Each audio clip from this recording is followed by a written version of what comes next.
On raconte qu'à Paris, comme dans d'autres grandes villes, il existe une rue qui n'apparaît sur aucun plan, sur aucune carte, ni même dans les souvenirs les plus anciens. Une rue qui n'existe pas, du moins pas le jour. À minuit précis, lorsque la ville ralentit et que les lumières deviennent plus douces, cette rue surgit silencieusement entre deux bâtiments ordinaires. Elle ne fait aucun bruit, elle est simplement là, comme si elle avait toujours existé. Certains disent qu'on peut la voir en marchant sans but, l'esprit un peu ailleurs. D'autres affirment qu'elle apparaît à ceux qui ressentent une étrange mélancolie, comme si la rue elle-même les appelait. Clara rentrait chez elle ce soir-là, fatiguée par une longue journée. Les pavés humides reflétaient les lampadaires, et un léger brouillard flottait dans l'air. En levant les yeux, elle remarqua une petite ruelle qu'elle n'avait jamais vue auparavant, coincée entre deux immeubles pourtant familiers. Curieuse, elle s'approcha. La rue semblait calme, presque apaisante. Une lumière chaude s'échappait de vieux réverbères. Les fenêtres étaient éclairées, mais aucun bruit ne s'en échappait. Pas de voix, pas de pas, juste un silence profond, presque enveloppant. Clara hésita un instant, puis elle entra. Au début, tout semblait normal. La rue était pavée, bordée de façades anciennes. Pourtant, après quelques pas, une sensation étrange s'installa, comme si le temps ralentissait ou s'étirait. Elle continua d'avancer. Les détails commencèrent à changer. Les portes semblaient légèrement différentes lorsqu'elle les regardait à nouveau. Les fenêtres paraissaient observer son passage. Et surtout, la rue semblait s'allonger. Elle aurait dû atteindre la sortie depuis longtemps. Clara se retourna. L'entrée avait disparu.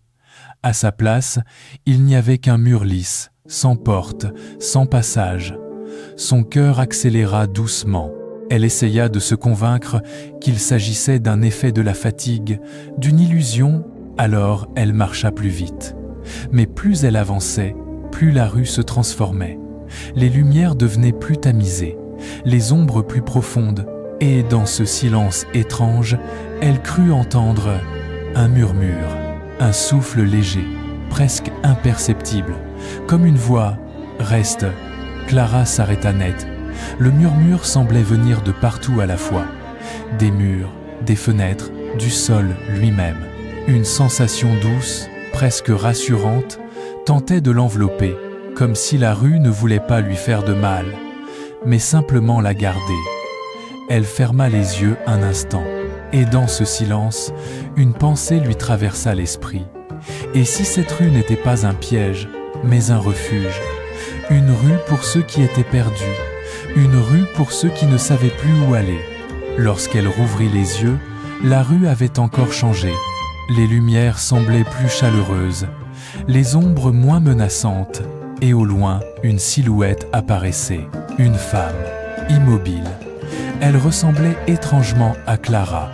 Même posture, même manteau, même regard. Clara recula lentement, le souffle court. La silhouette, elle, ne bougeait pas. Puis, doucement, elle sourit. À cet instant, Clara comprit. Cette rue ne montrait pas le chemin vers l'extérieur. Elle montrait quelque chose de plus profond, quelque chose qu'on ne peut pas fuir. Elle ferma les yeux une seconde fois, et lorsqu'elle les rouvrit, elle se retrouva devant son immeuble, comme si rien ne s'était passé. La rue avait disparu. Mais depuis cette nuit-là, Clara ne marche plus jamais distraitement après minuit, car parfois, dans le reflet d'une vitrine, elle croit apercevoir une ruelle familière et une silhouette immobile qui l'attend patiemment.